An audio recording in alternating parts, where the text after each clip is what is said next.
If you've ever broken the jack on your trailer, then this video is for you. You can probably take a pretty good guess at what I did.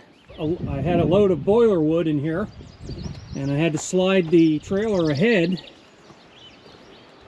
And guess what I forgot to do? I picked it up with the tractor and started pulling it forward, and I forgot to raise the jack. It bent it really good. So all this here, this is bent. You didn't break it, but it cracked it right there. You can probably see that little white line. I don't know. There's a crack right there. I don't know about this side. Yeah, there's a crack on that side too. And it was a moment of inattention. And that's all it takes. A moment of inattention, and you can cause an accident. So now, instead of doing productive work, I have to take time out of my schedule and repair this. But hey, at least it'll make a good video. My first thing that I needed to figure out was how I was going to remove the jack without creating a huge mess. And the reason I say that is because you see we have two hydraulic fittings here. This is a double acting cylinder, meaning it obviously pushes out and in. That means one side of the cylinder is completely full of hydraulic oil. The smartest thing to do here is take my bolts out and let this thing just sit on the ground, and then I'm going to disconnect the hydraulic hoses, and hopefully I won't lose too much hydraulic oil. And then I have to pull these fittings. I'm going to pull the cap off here. I'm not sure what's under here, if anything, but then this pin comes out, and then I believe once I've got this pin out, then I can just lift the whole works straight up and off of here, and then I'll just put the fittings back on, and that'll keep any dirt out of the system. So that's the plan. I get my tools together. If you find any of this useful or entertaining, please give me a thumbs up, and if you would like to subscribe, that'd be great too. So now let's get on with it. So what I decided to do was I'm going to take this foot off of here. I want the oil to drain into this little pan I have, and the pan is much smaller than this foot. So I'm going to try to take this foot off. So that was actually in the end of the rod with no grease, I might add. Well, I don't know. I don't know what that's going to do now. Let's just get this out of the way.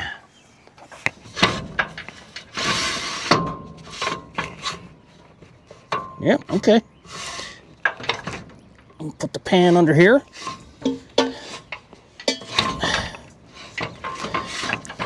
All right, I removed the cotter pin up here, and now we're going to drop the trailer back down.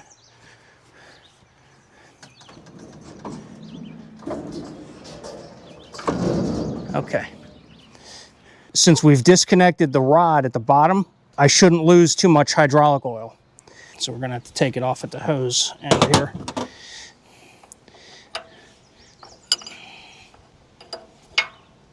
Oh, beautiful. And then the wind, of course, grabs it.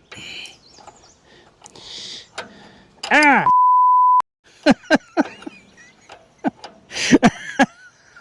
I swear I can't win.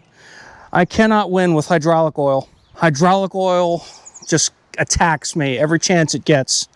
Nice, huh?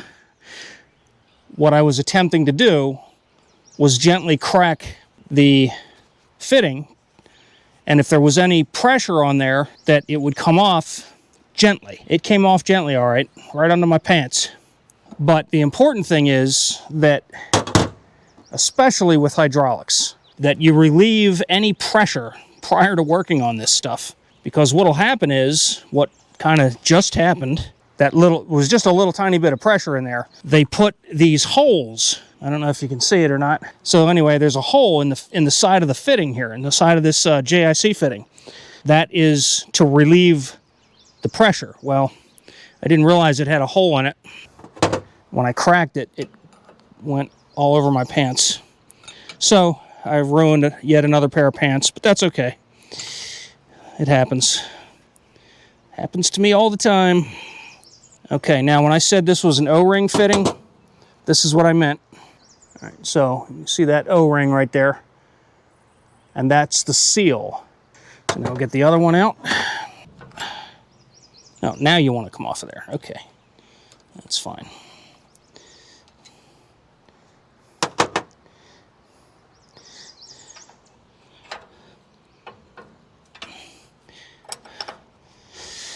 All right, so I'm just removing these, and the hoses, they're already kind of set where I can't mess up where they go. They're going to go back in the same place, which means the direction will be the same. Okay. So there's the top of the cylinder. And now, in theory, I should be able to lift this out. However, this thing is not light. So what I'm going to do is I'm going to put something on here that I can use to lift with. So what I did was I just made up a little piece of wire to hold onto this, and hopefully I can just lift this out of here without any trouble. So there's the pin, and there's the rod. Okay, so we're just going to set this aside. Actually, let's lay it up here. That would be better. Yeah, I'm just going to thread these fittings back in just to keep any dirt out. I'm just going to stick them in loose like that. That'll help keep any dirt out of the cylinder. Yeah, I'm kind of surprised these don't have any kind of grease on them, considering how much movement they do. Okay, now the next trick is going to be removing the shell here. So we're going to try to get my impact gun in here. I don't know, it's a little tight. Let's see, that way, maybe this way is better. Okay. Okay, it's one. That was pretty easy. These are nylocks, that's why I'm doing the impact gun. Because, you know, nylocks fight in both directions. And I have to get them all loose.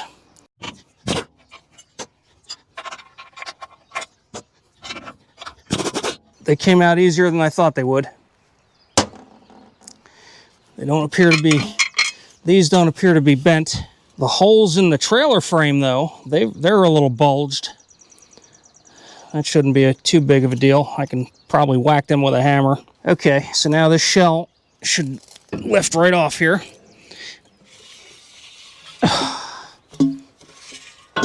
There we go. Okay, there it is. There's my handiwork right there. So I think these are just pressed in here gently. Yeah, that's all. Okay, that's easy enough. Yeah, they're just plastic pieces. So just a gentle tap. Hey, don't let me forget to put those stupid things back in there. The next one is underneath the plate. Well, maybe I can just do this. Nope, no such luck. That's underneath the plate. So we're going to come under here. There we go. Now we have to remove this plate. I thought about maybe straightening the plate, but the problem is if I heat this plate up enough to straighten it, I'm going to heat this tube. And if I heat the tube and then I straighten the plate, I'm going to bend the tube and then nothing's going to work right. All right, I got my cutoff wheel on my angle grinder. It's about done. I'm going to have to put a new one on, but I'm going to use this cutoff wheel till I can't use it anymore. So what I'm going to attempt to do is slice these welds in half.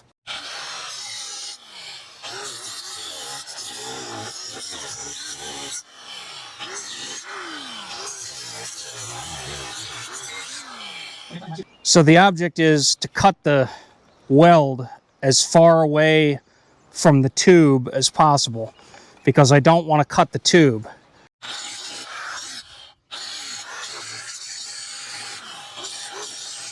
That first weld is cut. That's good.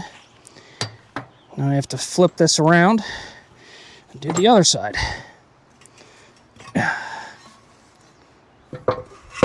Yeah, I got to turn this the other direction here. The way the direction that the sparks go flying is important.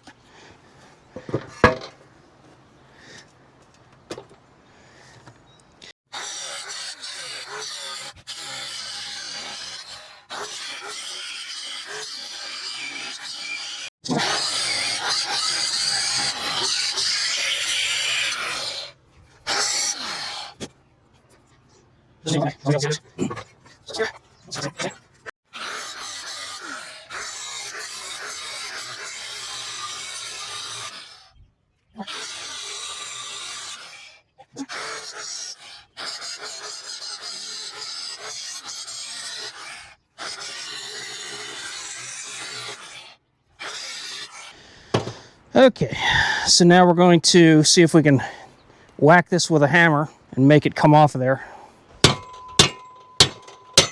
There we go. Just like that. All right, so the next thing is cleaning up the tube. I got to grind off all the old weld. You can see how mangled it is. So I saved you the boring part, and I cut out a plate.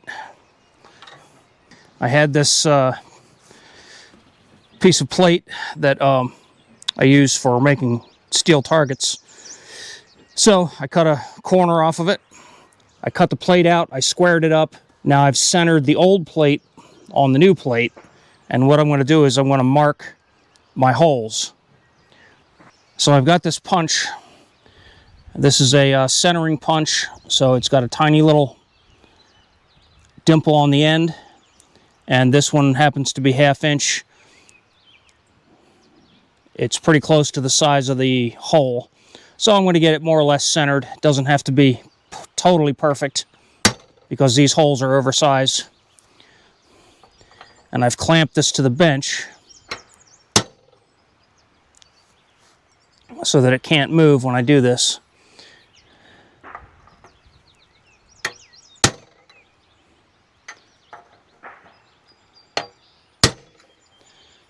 Okay, so now I've got my holes marked and I can drill this out.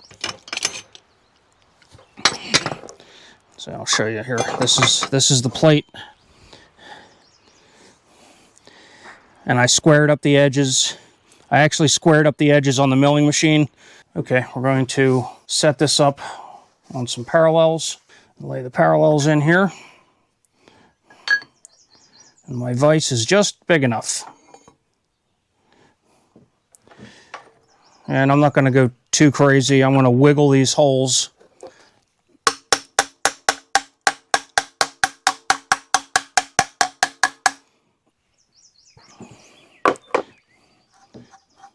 Okay, I can still move the parallels because I'll have to get the parallels out of the way as I'm doing my drilling.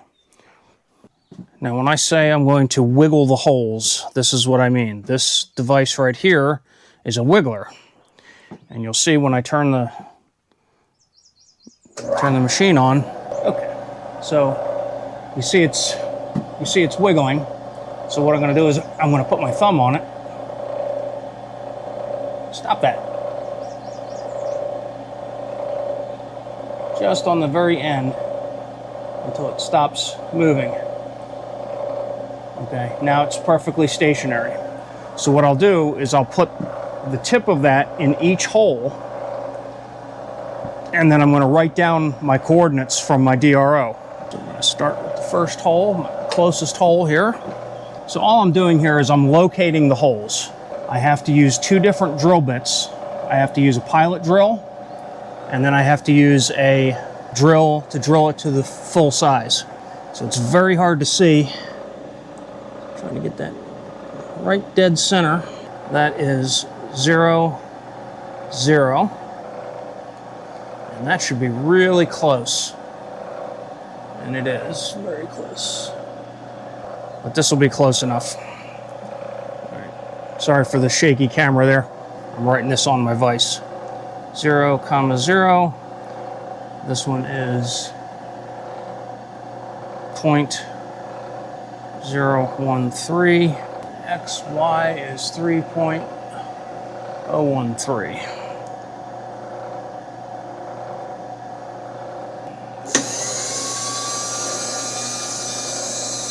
Come down to the next hole. If I did that right, it should be really close.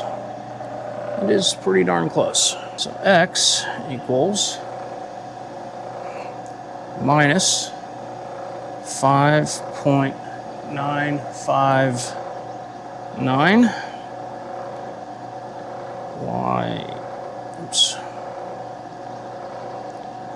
Y equals 2.96.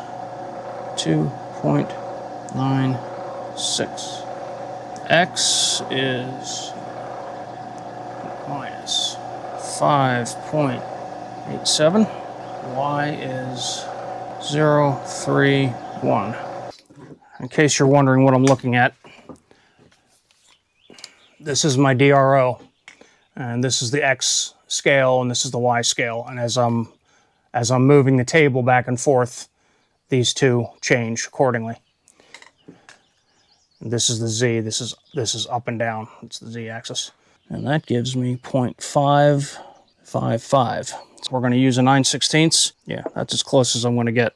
Since this is a fairly large drill, I am going to do a pilot hole. So we'll start with a 19/64, make our initial hole. We'll go do all the holes, and then we'll go back with the 9/16 drill and finish them up. And I believe that I can do these holes without moving my parallels. So that'll be good. So let's crank this up just a little bit. I'm going to move the Z axis up a little bit so I don't have as far to travel with my quill.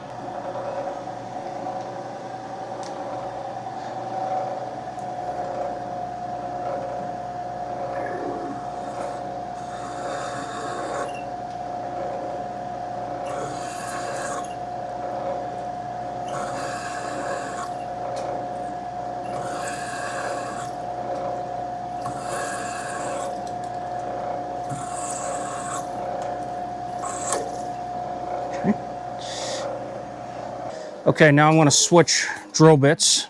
Okay, we're going to stay on 0, and then we have to reduce speed here. So I have to go into back gear. Back gear meaning the spindle runs in reverse. So I have to switch everything around here. All right, so that's a little slow. We can go a little bit faster. Now, because I've drilled the hole all the way through, I have to apply my oil to the drill bit.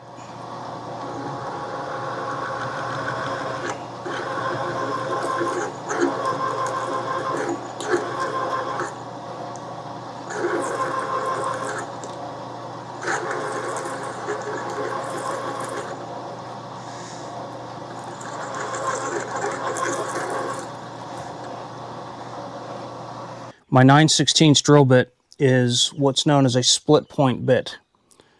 So, in other words, this drill bit, I could have just marked the hole and just drilled with only this drill bit.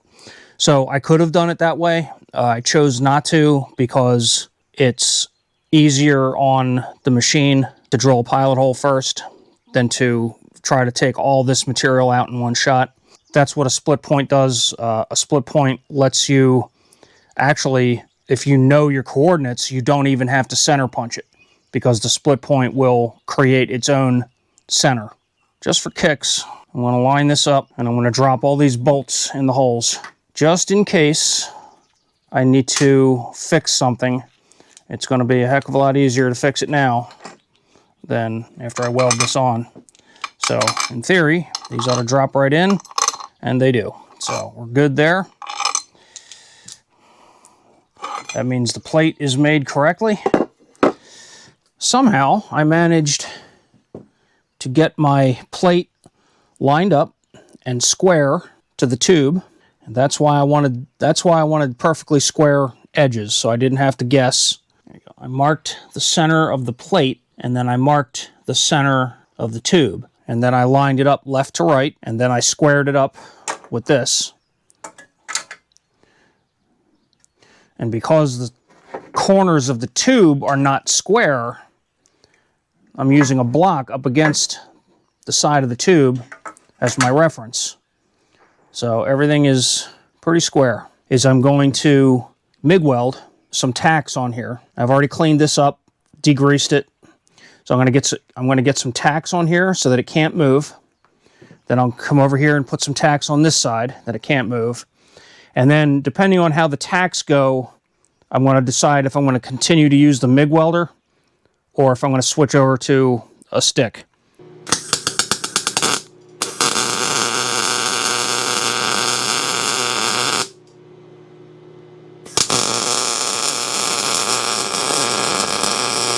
No, I don't know. I think I'm going to have to stick weld these. The MIG welder, I only have a small MIG welder and it's not really hot enough.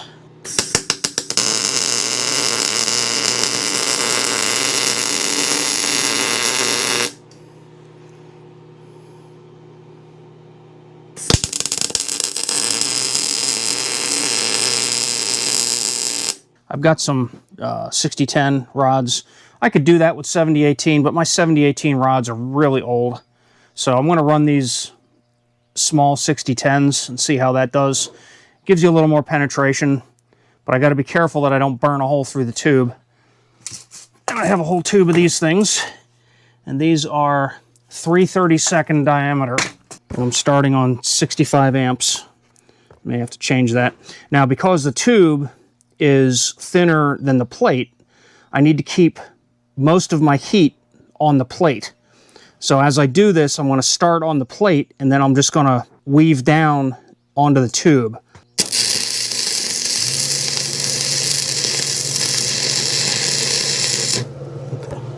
Too hot.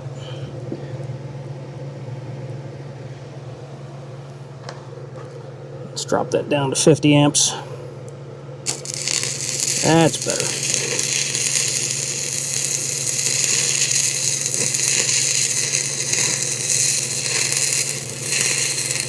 Trying to get my my rod angle just right. Oops.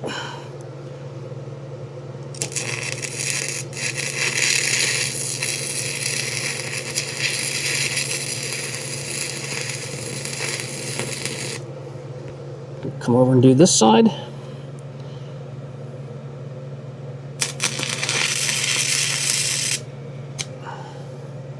right, let's try 55 amps.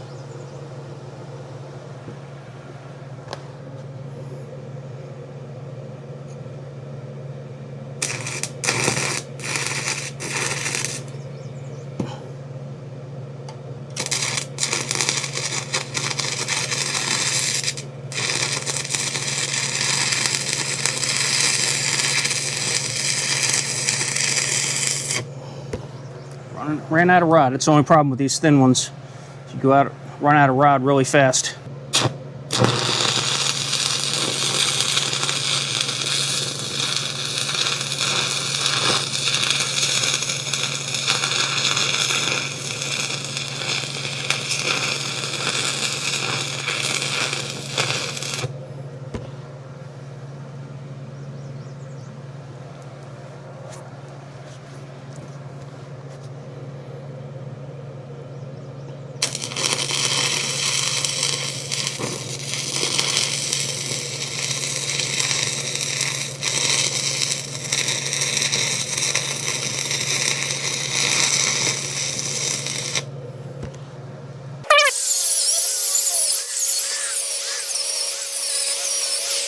I am not going to show you a close-up of that weld.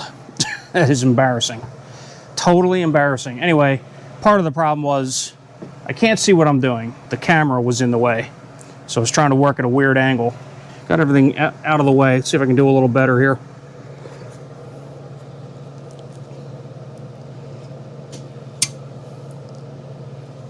Let's go up to 60.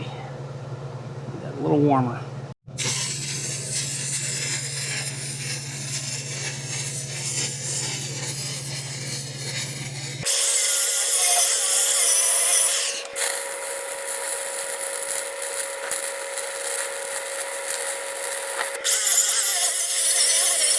Now we're going down into the crack here, and I'm only gonna go maybe 1.25 inches of weld.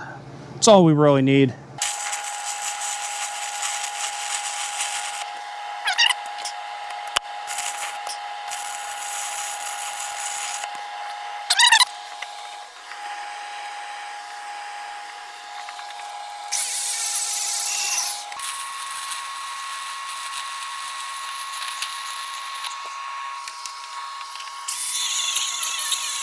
So I decided I'm going to try a 7018 on this.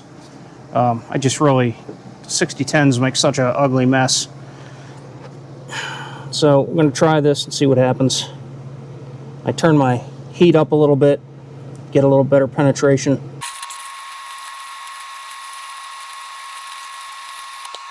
See how that looks, and then maybe we'll do another pass.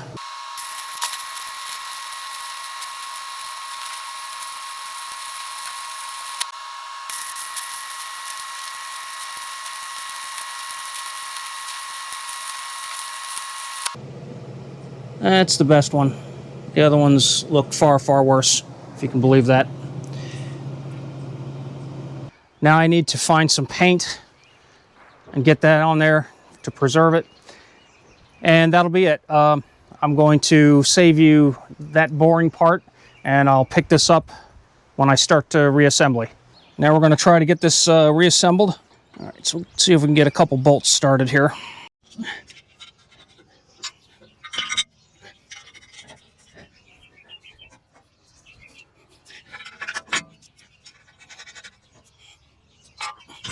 I'm happy to report that all the bolts line up. I'm just going to tighten these by hand rather than use the impact.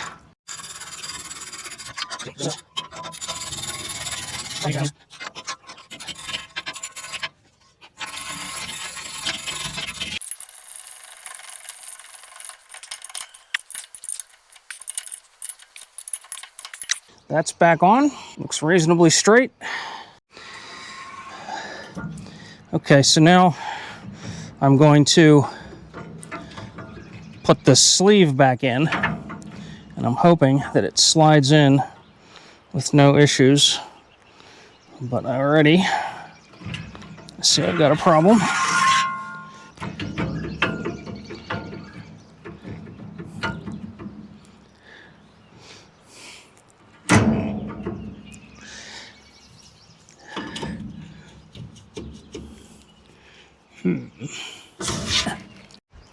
Well, I should have been wearing my gloves while I was doing that, but I thought it would just slide in nice and easy. Well, it slid in nice and easy, all right. Also slid right through my finger. So let's see here. Yes, that really hurt. So now I have to take a time out and go patch myself up. I can't believe I did that. That really took a chunk out of my finger. So yeah, I took a pretty nice chunk of meat out of my finger because I wasn't wearing my gloves. So it's my own fault for being careless. Now I've got my gloves on, especially for this job. All right, let me show you something a little close up here. Okay, so this is an O-ring fitting. You see the O-ring there? And then in here is the seat. And that seat needs to be clean before you wrench down on this. So make sure you wipe off the O-ring and wipe off the seat in there, and that will help prevent leaks. Okay, so now I'm going to try to slide the cylinder back in place without doing further damage to my body. Ugh.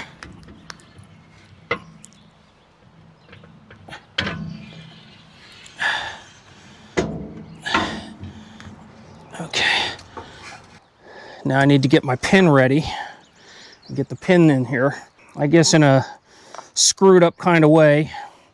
This was a bit of a blessing in disguise because I never would have thought to look at these pins. So I cleaned up the pin, and now I'm just going to give it a nice coating of grease. Not too much, just enough to keep it from rusting. Because I never would have thought to pull that pin out of there and check it, but it was pretty rusty. And if I hadn't done that, it's very possible the pin would have seized into the end of the rod. And then if I did ever have to pull that out of there, then I'd have a real fight on my hands. All right, so let's lift you up and slide the pin in. And there we go. Okay, so the pin is now in. Let's get the cotter key through there. And that will hold that in place. Let's go like that.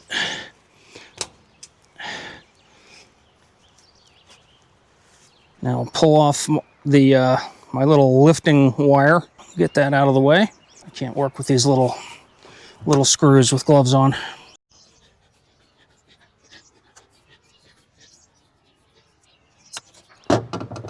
Okay, so now we can safely put the cap back on. And that will take care of this part of it.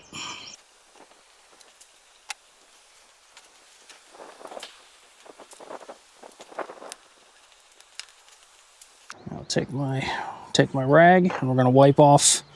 I already wiped off the seats for the fittings, and now we're going to thread in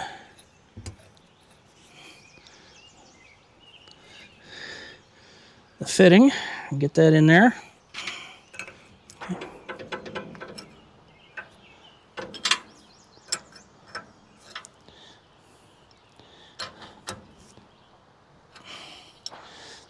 All right, then we'll just leave this loose until we get the hoses put back on.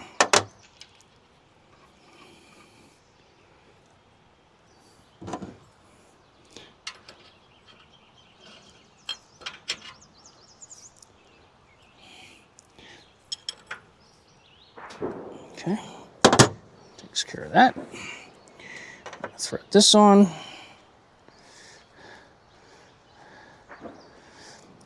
Now, these are JIC fittings, so they have a 37-degree bevel on the ends. Those bevels also need to be clean. If they're not clean, if you have a tiny little piece of dirt stuck to it, you can have a leak. And you do not fix leaks on hydraulic fittings with Teflon tape. It does not work. You must replace the fitting if that happens. So now I'm looking in here at the opposite end of the fitting, and we're just going to run the shop towel around that. Make sure that's clean.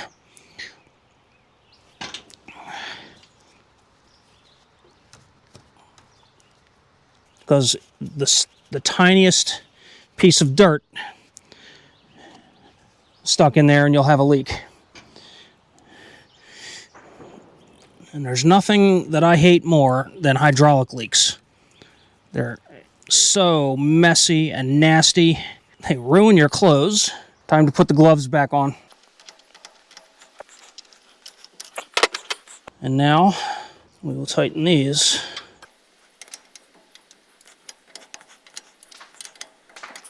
And you want them fairly snug, because the whole idea is the two beveled surfaces on these fittings create a seal. Now the next step is to raise this up just a little bit, and then we're going to put the foot on. And I'm going to do the same thing with this. I'm going to grease that pin up a little bit. I'm going to use I used a fair amount of grease on this upper pin. This lower pin, I'm going to use a very light coating. And the reason is it's down in the dirt. So you don't really want that picking up dirt and then just sitting inside the rod end and grinding back and forth. That's not a good thing either.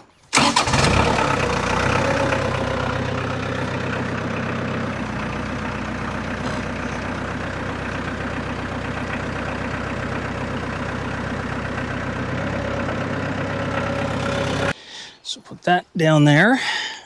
Now I need to see where the end of the rod is in relation to this. Yeah, it's right there. Okay. I guess I can come down just a little tiny bit.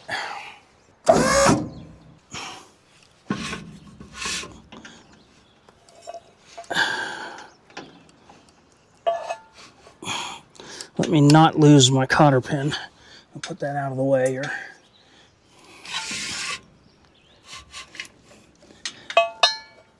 Definitely not as easy as it looks. What I need is an extra pair of hands, which I don't have. There we go. You're in through the rod. That's good. I'll put the cotter key in.